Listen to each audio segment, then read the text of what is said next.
Welcome to a new episode of the Free and Alive podcast. And today we're talking about a somewhat sensitive topic, but it really does need talking about. So, as many of you have discovered, there's quite a thriving online exjw community, which YouTube and Facebook especially are used a lot. And I believe it's also very lively on Reddit. But there is something that we've noticed, myself, Quinn, and many others in the XJW community. We have noticed that there is a bit of a trend towards group thinking that kind of continues after leaving the organization. And sometimes the outcomes are not so great. So myself and Quinn are going to talk about that today.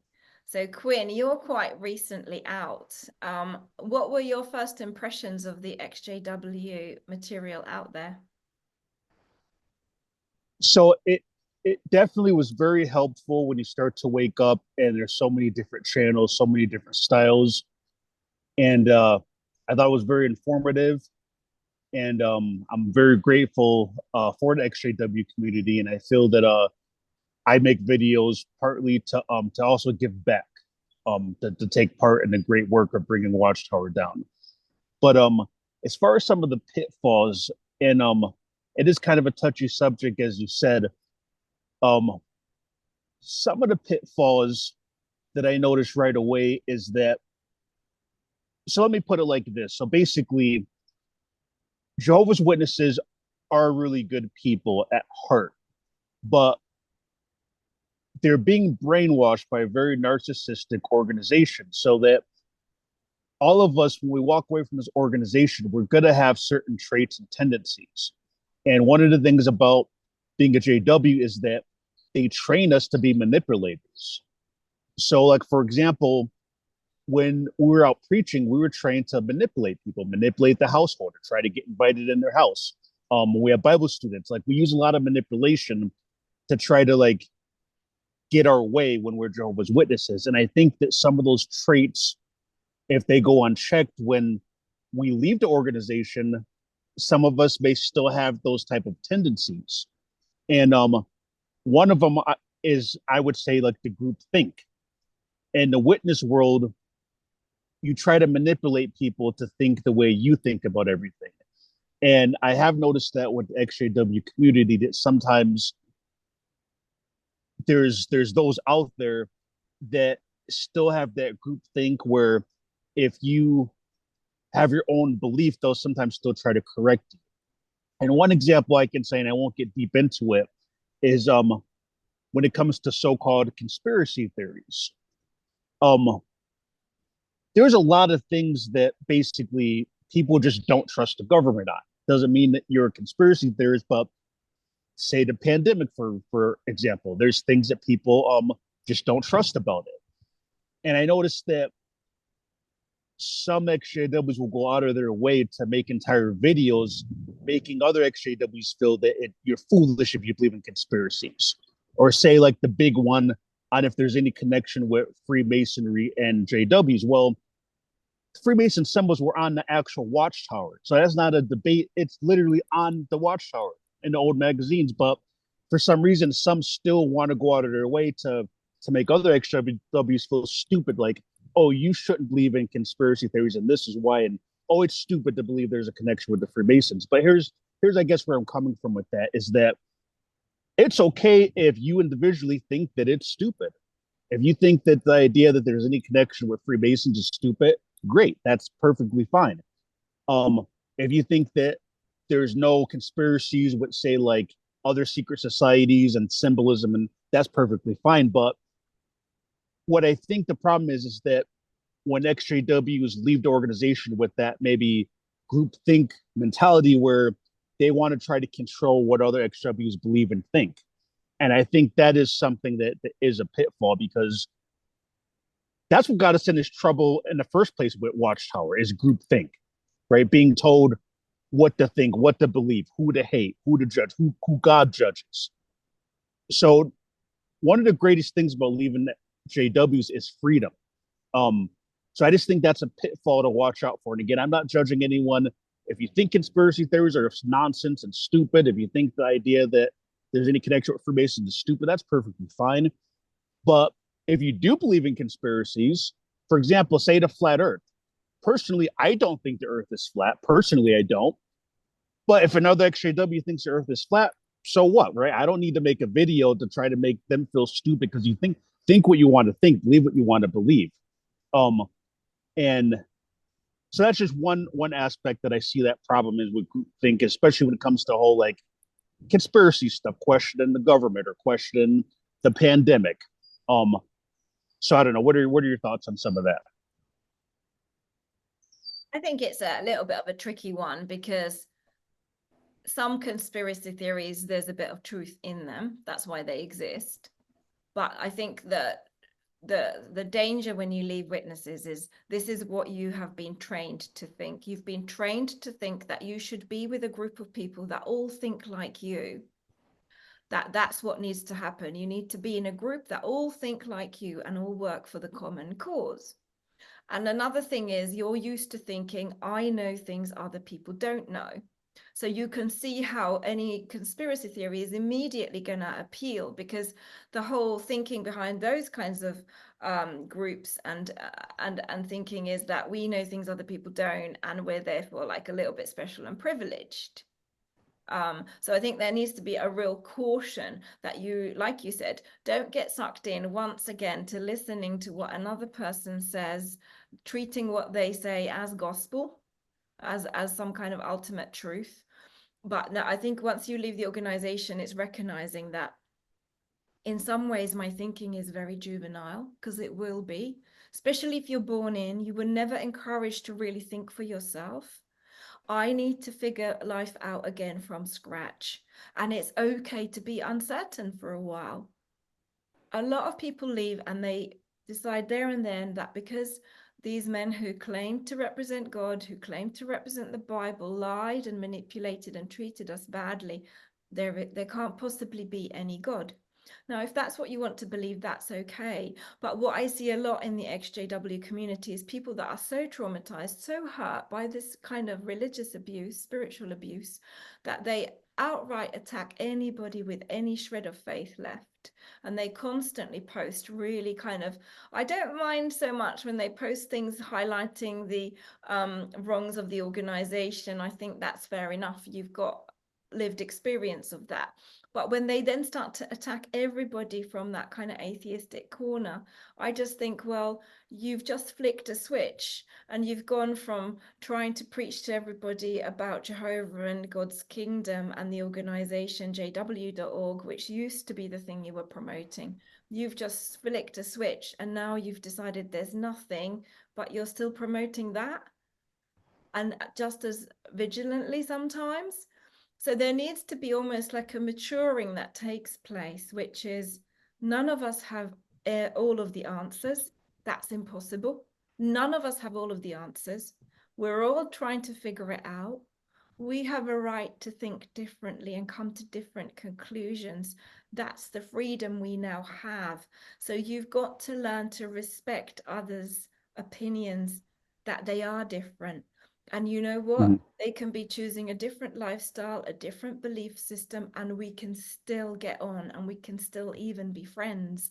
Now, that I do believe is true freedom, where you have got enough love and respect for your fellow man or fellow woman, or however they're identifying, to just allow them that, to have their own views and beliefs and respect them.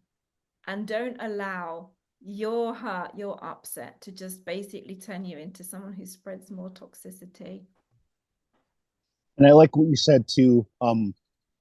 The the other side of conspiracies that you mentioned, because you're definitely right that at the same time, the JW thinking of we're exclusive, we know special things, it could prone them more to believe in some conspiracies that are maybe crazy.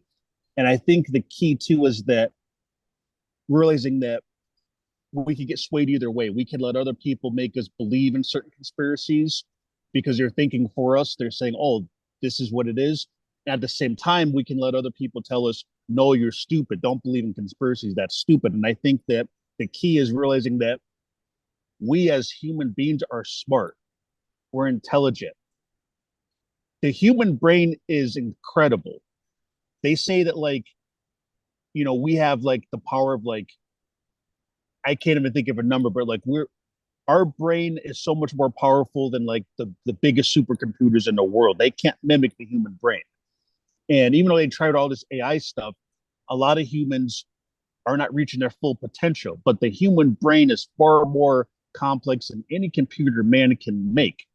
And I bring that up because I believe that all of us, we have the ability to think for ourselves. So I think that it really comes down to remembering that when we leave XJWs or when we leave JWs, that we can think for ourselves. So whether it's a conspiracy theory or something with religion, we can weigh things out. We never need someone to tell us for us what we should or shouldn't think. That we can always make those decisions on our own. And another thing too, I wanted to touch on with religion is that I remember that when me and you did our very first video together, that was on my channel. Somebody had made a comment like, and they were attacking you. They said something like, "Oh, it's too bad that she went back to being born again, or she's a born again, or something like that." Like just like basically saying like, "Oh, she's stupid. She left JWs and now she's a born again Christian." And I forget how I responded to. I responded with love. I didn't attack them, but I said something like, the beauty about leaving Jehovah's Witnesses is that we have freedom to believe what we want to believe. And I'm like, if that's what she believes, that's good for her. And that is really the mindset to have, because we can look at other religions and other things out there, and we can always be judgmental and say, oh, how could they fall for that? How could they be stupid? How could, but we're all individual humans. We can live life the way we want to live. If somebody wants to be an atheist, then that's okay. I mean, we can always share things with them to think about to show, hey, this is why there's the, we believe there's a creator, but we never have to try to force somebody or be judgmental because somebody thinks a certain way. And I've also got other comments on my YouTube channel where like uh I'll say certain things and sometimes people will correct me. Um I can't really think of right off the top of my head like the type of things, but like things where like um religion will say something, and but every religion has a different thought. So say something like so the other day I had made a comment on how witnesses suppress their natural sexual desires. And you're kind of made to feel like, you can't date or do anything without a chaperone, and you have to be like in your 20s and all this stuff. I was making a point how it's healthy for young men to look at women. If they want to look at, magazines of women in bathing suits, I specifically was saying not pornography. And someone had made a comment about like, oh no, you're wrong. And something about like it fosters unclean desire and all this stuff. But it's like Mm. each person has their own conscience. They can decide. One person can maybe look at a magazine with a woman in a bathing suit and be fine. To another person, maybe that is going to be tempting, but it's like it's everybody's personal choice. It's not something that is wrong for someone to look at stuff like that. It's same thing too with like sex before marriage. And I'm not saying that uh it's a great idea, but at the same time, God doesn't hate you. Um, I mean, think about what the Bible said about Mary Magdalene, right? Um, or was it Mary? I'm not sure if it was Mary Magdalene. It could have been somebody else where Jesus said something like, "Oh, you had like five husbands and the one you're with now." Like, I mean, people go through phases like that, but some are still so judgmental of like, "Oh no, that's so wrong. You're gonna burn in hell," or all this stuff. Where you know what? If somebody does not want to get married and they want to live with somebody and not get married and have sex before marriage, that's their own path. Let Mm. them do that. We don't have to be judgmental. We're not God, right? We don't have to try to make them feel you do something wrong. If they want to listen to what we have to say, or maybe the Bible perspective, like we can always share that. um but I get a lot of stuff in my channel sometimes where people will always try to correct my thinking. It's like, hey, I'm free now. I'm not in a watchtower anymore. I can post whatever I want to post. I could say whatever I want to say, and you don't have to agree with it, but don't try to correct me like I'm a free agent Yeah. And I think that's quite a good point. we're not any longer in the organization. So you need to get out of your mind that thinking pattern. You're not there to be some sort of you're not there to police anybody. We're not here to police anybody at all. What you do is up to your conscience. And the organization especially demonizes sex and makes it particularly difficult, and uses it really as a weapon to kind of beat people and make people feel terrible. And I think it's quite important to try to and you know, look, a lot of this stuff is very deep, and I do recommend getting counseling as you leave. And there's a number of therapists that are very good at cult recovery. They've done training in it. So if anybody needs to get hold of a list of those kinds of therapists, I certainly have got a list that I can get hold of, so you can get that support. But it's quite important to unpick some of this stuff. How has it affected me personally? Has it made me kind of almost a bit sex obsessed because it was always such a big taboo, such a big no-no? Is there a lot of exploration that I would have done as a young person but I wasn't able to? How am I going to now deal with that so that I keep myself safe? You know, that's quite a big challenge.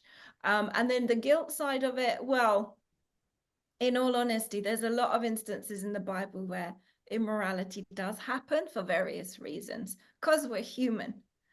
And you know what? I think, again, it's good to maybe just have conversations with someone who's a bit more balanced about it than the witness view.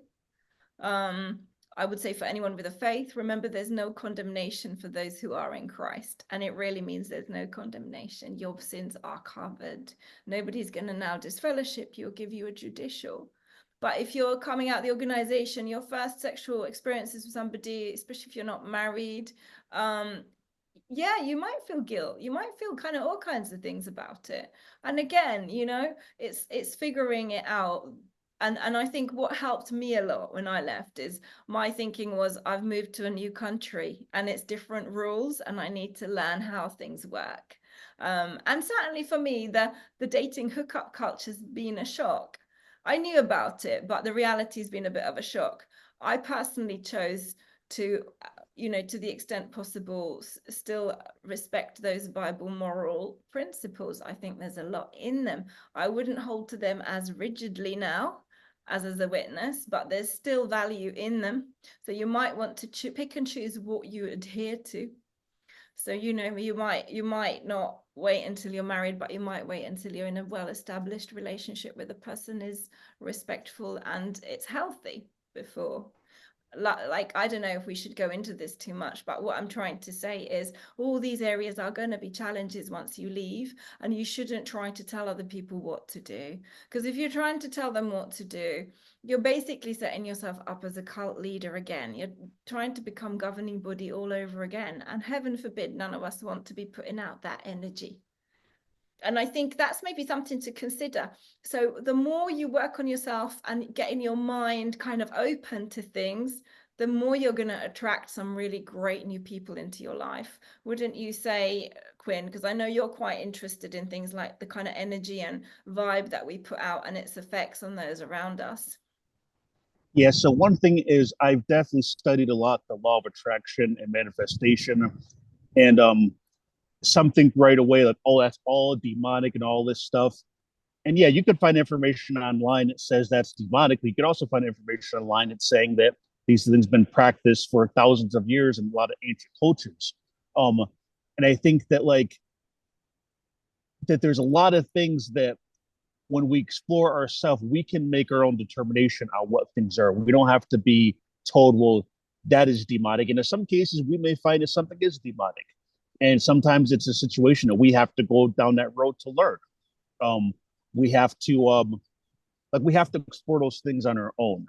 And I think that just one thing I think is good about our friendship is that you know that I'm studying certain things that you've gone down that road and you've gone down that road and then you still feel a very strong belief in the Bible and in Christ. But at the same time, we can still respect each other. Like, you know, you're not judging me saying, oh, I'm evil because I'm practicing yoga. Like, you wouldn't do yoga, And you may tell me to be careful with it, but like I can go down that road and experiment it. And if I find that, oh, it is demonic or I should stay away from it, then it's like I can make that decision. Or I could make the decision and say, oh, you know what, it is bad, but I like it. Right. But I mean, like, those are decisions that we have to make on our own. But it's really important that, we explore these things, um, and find our own truth in that sense. Uh, and I think that things are just more peaceful when we're not always judgmental, because all religions have, and this has nothing to do with having a Christian faith, but when it comes to organized religion, every organized religion has their own interpretation of certain rules that they've made up to advance themselves. And Jehovah's Witnesses are probably the biggest culprit of this. This is why I think that it's important that, yeah, we should explore everything that we feel we need to explore. And when it comes to, like, going back to your question about, like, vibrations and things like that, when it comes to, like, the law of attraction and like raising vibration or frequency, a lot of it is scientific and is not about new age or some sort of spiritual practice. Some of it is just, it's science. And one thing I thought was very interesting, Samantha, that you let me know, is you were saying how, like, some of those same principles are in the Bible. It's just that religion always interprets things for people. So sometimes some of those things get missed, as far as like raising your frequency, raising your vibration. But a simple way to explain that to those who are new to this concept of, vibration and frequencies, is on a very basic elementary level. If you're basically being a jerk, you're giving off that frequency of being a jerk, and you're going to attract jerk experiences. Mm. And that's just the way that like vibrations work. It's not magic. It's not black magic or hocus pocus. It's basically the energy that we put out is what we're going to get back. And along with that point, like, witnesses, a lot of times they're so arrogant that they think they're so much better than everybody. But like, a lot of people hate Jehovah's Witnesses, not necessarily the individual witness, but the religion in general. Like, there's a reason that people slam the doors in their faces a lot, especially here in America. Like, it's known they slammed it. Like, why do they slam the door? Because a lot of people can't stand Jehovah's Witnesses, but partly it's the vibration that they're giving out. They're giving out a frequency of, we're better than you. We don't really want to talk to you unless you become one of us. They're judgmental. They think they know everything. And that is the frequency that is they're putting out, which is why people slam the doors in their face. And a lot of times people don't even want to listen to them. So those principles, it's not necessarily, oh, new age or black magic. Like, it's just, it's laws of physics in a sense. It's just the way the universe works. Yeah, I don't know what your thoughts are on that, if you want to word that or add to that. Yeah, so my take on it is this: God set up universal spiritual laws. The fallen angels would not know those laws, and they would know a lot of things. So of course the kind of philosophies, new age type stuff that would have their input in it would also mirror a lot of what is in the Bible. So when you talk about law of attraction, some of the sort of guiding principles of it, I immediately started to think of things like, well, how you treat people is how they're going to treat you. And there's another one that came to my mind, which is that if it's in your hand to do good for someone, to bless somebody, you should do it. And I think there's a lot to be said for if you put out. Yeah, and I'm quite happy to talk about frequencies. I mean, I probably talk about things to a point where a lot of Christians would be uncomfortable with how new age I end up sounding, because we agree on so many things. I just kind of look at it from a slightly different lens, which is God created these universal laws and principles, and lots of traditional spirituality does contain those. So there is going to be cohesion, there's going to be common ground. And I'm a great believer that God in different ways speaks to everyone. And it's about tuning in. And I think when you leave, it's quite important that you learn what your gut feeling is and you learn to follow it. just to give a little example, I was listening to the radio this morning. I'm really into music, and I've noticed that music especially has different frequencies. So some music is really uplifting, really lifts your mood. There's other songs that kind of just give you low level anxiety. And there was a song that I really like, but I listened to it by a US artist that's very famous. And as I listened to his song, and I was just like laying in bed resting, I could feel the anxiety building in my gut and my stomach, because he was probably in a stressed state when he made that song. He was probably very low. So the frequency of that song is very low. And I just made a mental note that, okay, that artist is quite low frequency. I probably won't listen to his music unless it comes on the radio just by accident, because it ain't going to do anything for me. It's not going to lift me. Do the same with people. If you're around people and they make you feel uncomfortable in some way, or there's just something about them that jars, notice it. I had to learn a few hard lessons, mainly through people who sort of made out that they were friends, but then really they were just there to take advantage of me. And I had a couple of hard lessons after leaving the organization, with those people, but it was really valuable because I clock it now. If somebody has those kinds of that kind of vibe about them, I know it's an alarm. Alarm bells go off. I'm not going to be close to this person. On the other hand, me just being myself, I have collected and attracted a tremendous group of people since I left. I really am blessed because I've got a real variety of people. And yes, some of them share my Christian faith, but I would actually say a surprisingly large amount don't. So I'm in a blessed kind of place where I really have got friends of all ages, all backgrounds, all life walks. And my life is very rich as a result of me being a bit more open. And for me personally, it was a relief to leave the organization and no longer have that weird us and them thinking that they're the worldly people, we're the ones in the organization and the truth. That always felt weird to me. So it was really nice to drop it. God hasn't made, I don't believe we were made to be separated in weird ways from each other. We're meant to all be here to help and support each other as we get through life. Life is hard enough as it is. So I think I would definitely call for people in the XJW community to just take a long, hard look at yourself and what you're putting out there. Look at your posts and comments on things. Are they predominantly negative? Are they attacking? Are they critical? And is that really what you want to be putting out there? Yeah, and just to touch on one thing you said about if you're around someone makes you feel uncomfortable, like, basically take notice of that. That, in a JW religion, one reason why witnesses are operating on such a low vibration, low frequency is that they make you deal with that. So you can be around some of the most toxic individuals, but like, nope, they're in your service group. Or he's an elder, so you got to just deal with that because they're an elder or they're in a service group. And you're in these environments where, like, everyone's had this experience where, say, like, you show up at the Kingdom Hall for service and there's maybe a small group of people and you get put working with someone that you really don't vibe with. And there's times where, like, you might not even show up at the Kingdom Hall for service because you might say, oh, on this day, this person's going to be out. And you know what? I don't want to get stuck with them. So let me stay home.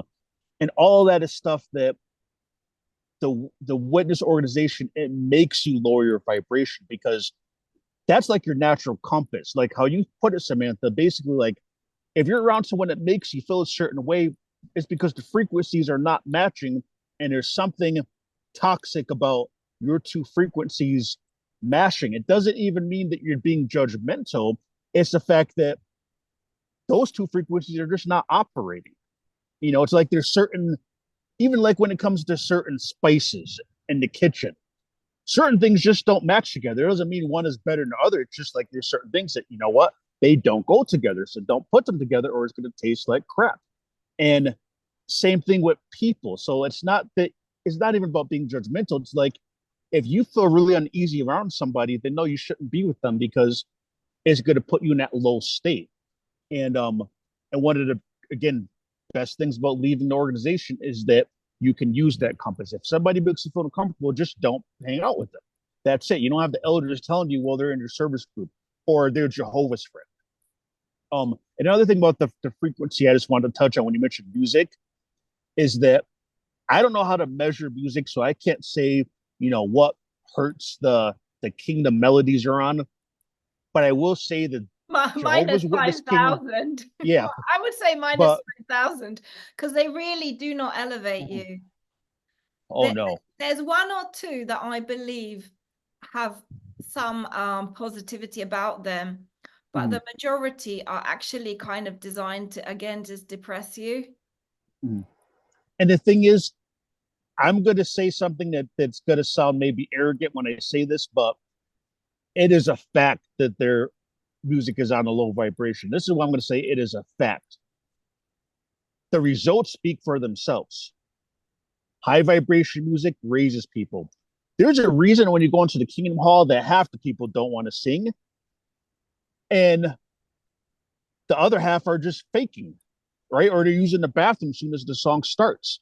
And that's the reality, period, because they're told this music is coming from Jehovah's spirit. So the will is there because they think, oh, this is Jehovah's food. Yet, what are the results? The results of you can hear it in people's voices. Most of them don't want to sing. Some are fake, and some are looking for excuses to go to the bathroom.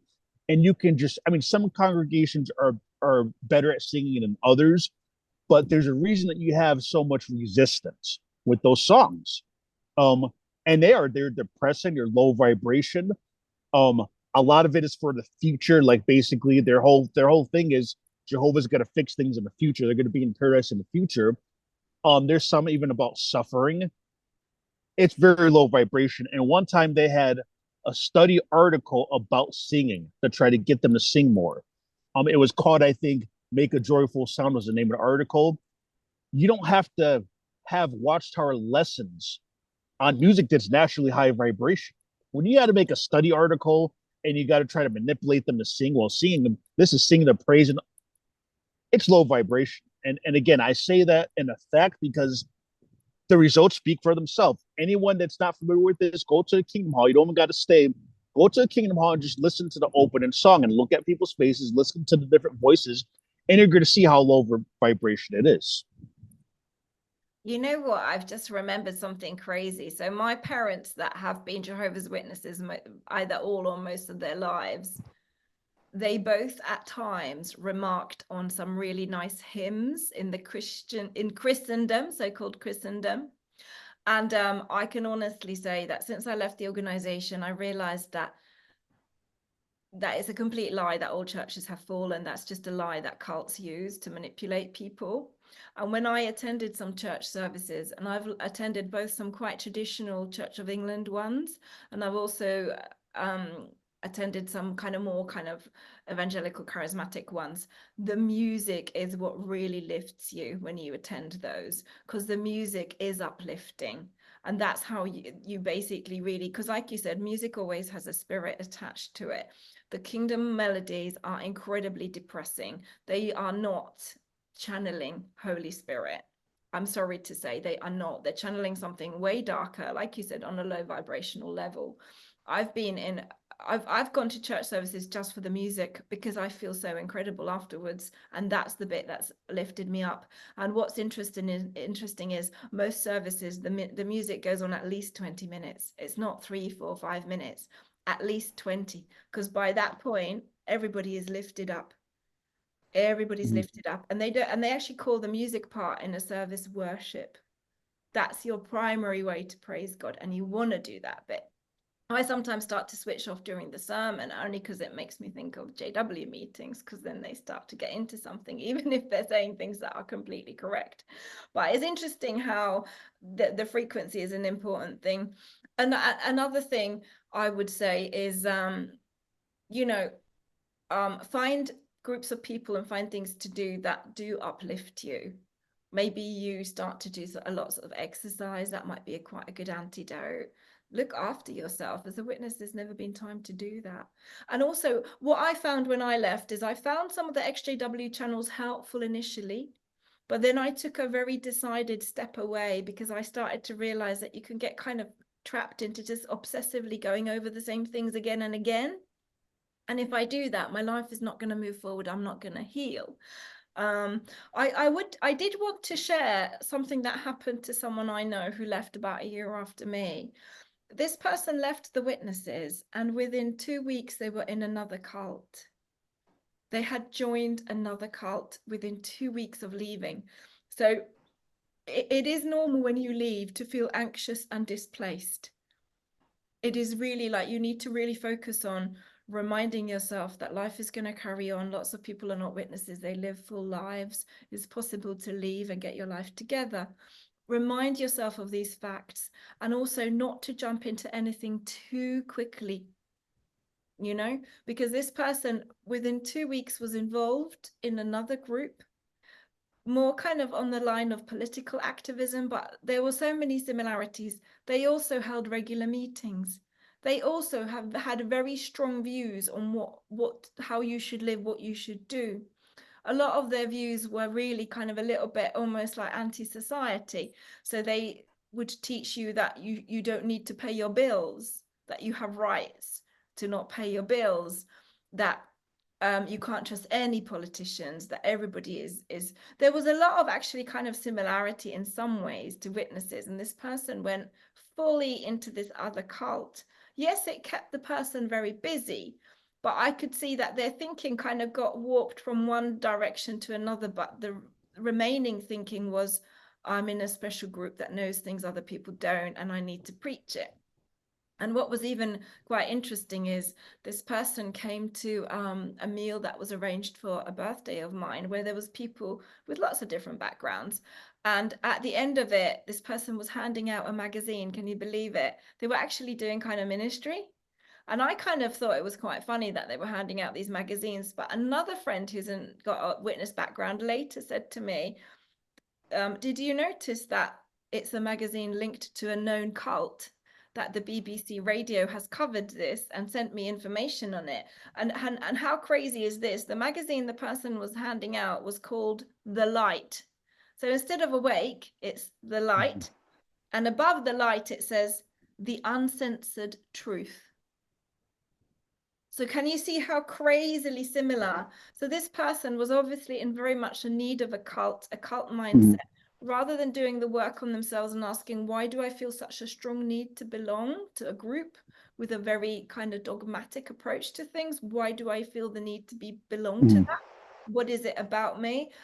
Instead of doing that work internally, asking those questions, building up your understanding of yourself, your identity, they went straight into another cult. Yeah. So even though I get sometimes kind of criticized for being quite outspoken about having a faith, whatever, I haven't, for example, joined one church. I have attended a couple of different churches and ministries. I've kept an open mind. There is one that I kind of consider myself a member of, but I purposely am not super involved in that. Because I don't feel that that's my path at the moment. I feel like it's really important for me to be basing my own faith and thinking really on the Bible with as little input from any man, woman, or child as possible, so that I don't fall into that trap of JWs again, that I don't fall into a cult. So, and I'm very sensitive to any context where an individual is really elevated above the position they should. So I'm like super hypersensitive now. But returning to the kind of challenges in the XJW community, there is a lot of hurt people, and the hurt people hurt people. That's the unfortunate truth. So I think let's be patient with each other. Let's remember we're all healing and at different stages of that journey. We might now have an opinion and post it that we would regret in 6 months' time because our thinking's already moved on. You know, have you got any tips? Have you got any tips, Quinn? Because I think you probably deal quite a lot with feedback that you get on your channel. You got any kind of tips to share? Yeah. So if you're someone that's putting content out, for someone that has a channel, one advice that I give is that. So generally, I mean, sometimes I slip up every once in a while, but generally, when I'm reading through the comments, when I first post a video, I will sometimes try to literally comment and respond to everyone who makes a comment on my page. But then sometimes when it gets past like 100 comments, it's hard. I can't really respond to every single comment. But from a perspective of someone that puts out content, when I'm reading through the comments and somebody starts to say something negative, most of the time I don't even finish reading the comment. I can't even keep up with the comments of the people that I like. I certainly don't have time to sit there and read and go back and forth with people talking trash. So normally, I don't even read some of these comments. One time, this woman wrote like this big long paragraph. It was one of those where like extend the message, and I'm like, you really think I want to read all that? I just like as soon as I read the first couple of sentences talking trash, I usually don't even read them.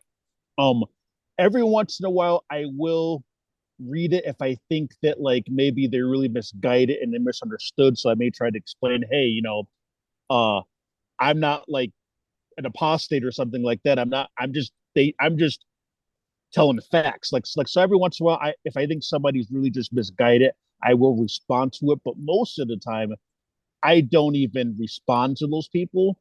And another thing that I've noticed too is that so sometimes a person will come on my page and what they'll do is they'll try to just start a lot of drama. So like they'll say something negative, then they'll go to like someone that's made a positive comment, reply something negative to that person, and they'll like, and I'll see like, wait a minute, they made something negative here, they made something negative there, and I'll just block them from my channel.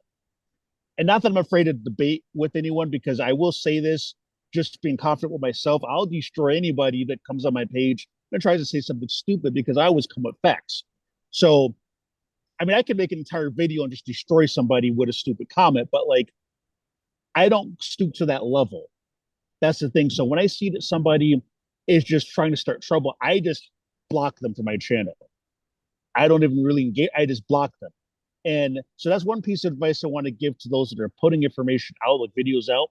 Don't even engage when people come on and they try to like put you down or just be really, really critical. Like don't even engage with them. And if they're purposely starting trouble, that's when I block them. And that's kind of the way that I handle it. So that's some advice I like to give just for those that are putting information out there. But those who are watching other people's channels, the biggest piece I want to give is that there's so many different beliefs and theories out there. Um, nobody knows everything.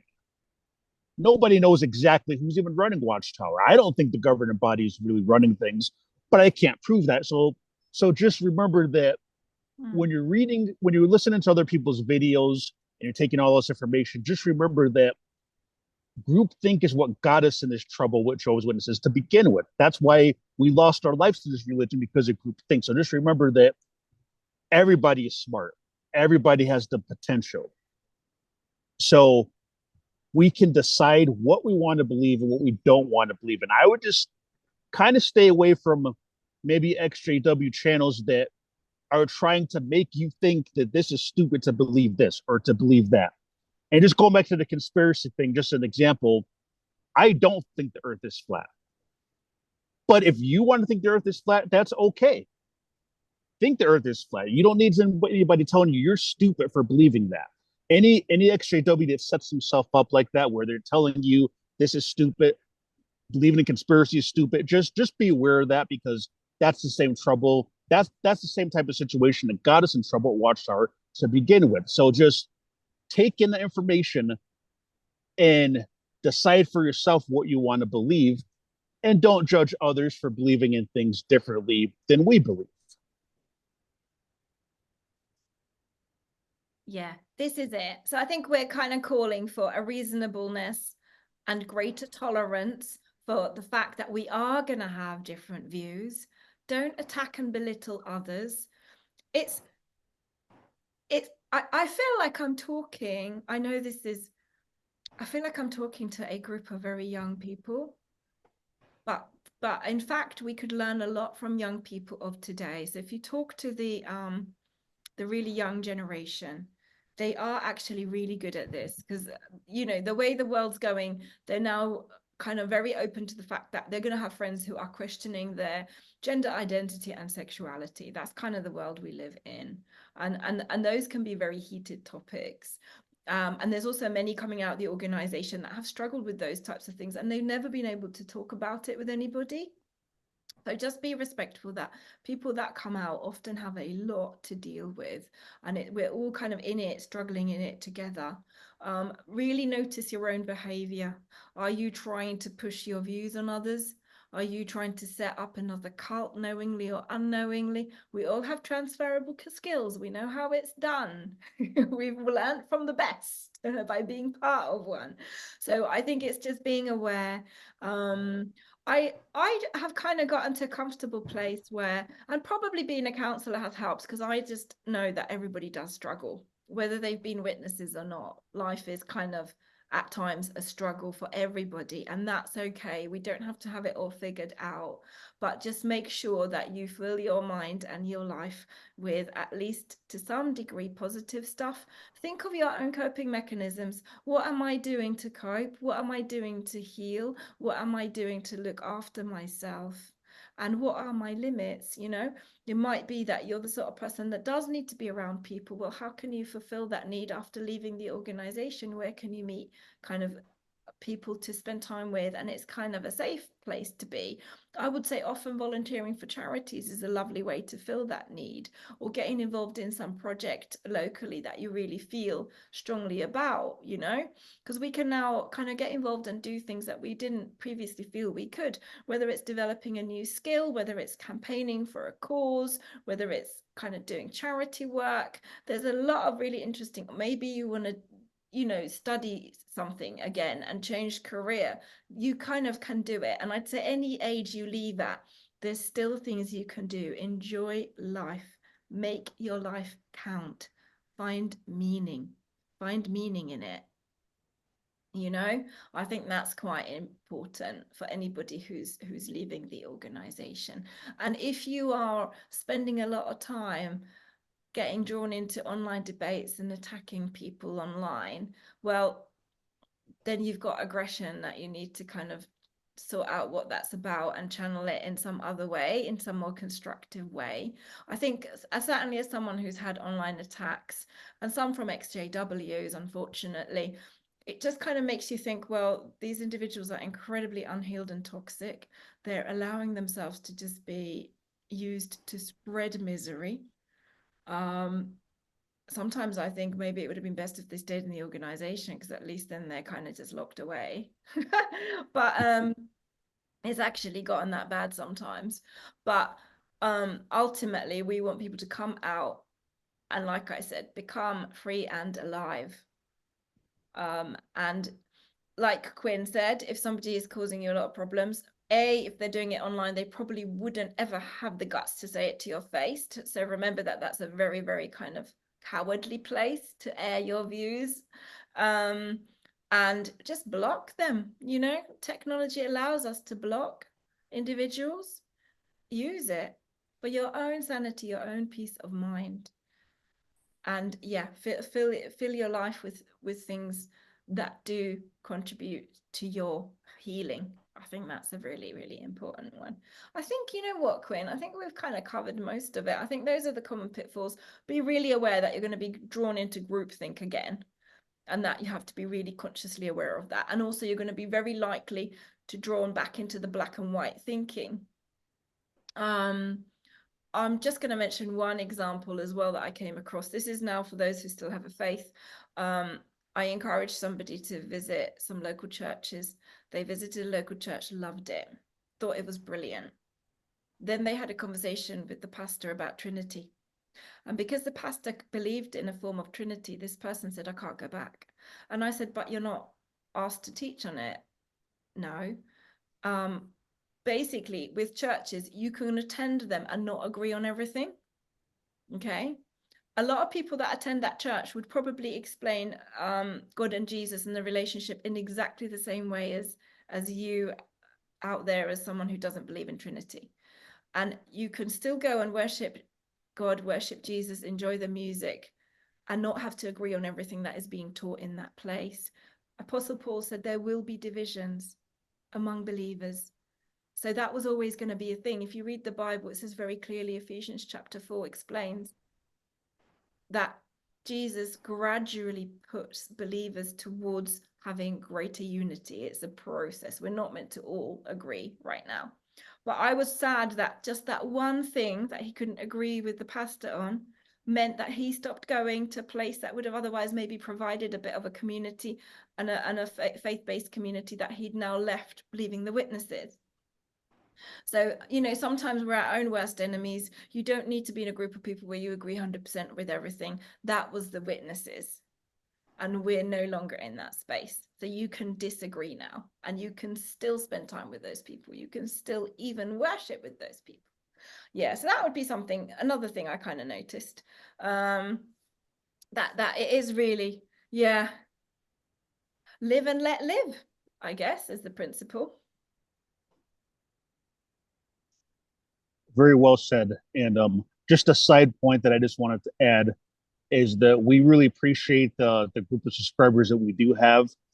And I currently had moved across the country, so the delay in us posting videos has partly been on myself. So I just want to put it out there that those that stick with us, we really do appreciate your support, and we're continuing to grow, and we have plans to do this for a long time, working together and putting out information like this, just to help people leaving JWs and XJWs to continue to move on. So we do appreciate those of you who are subscribed to us and are watching our content. Yes. So we welcome feedback if there's any topics you want us to discover, or if you want to come on one of our podcasts and share your story, we would love to hear from you.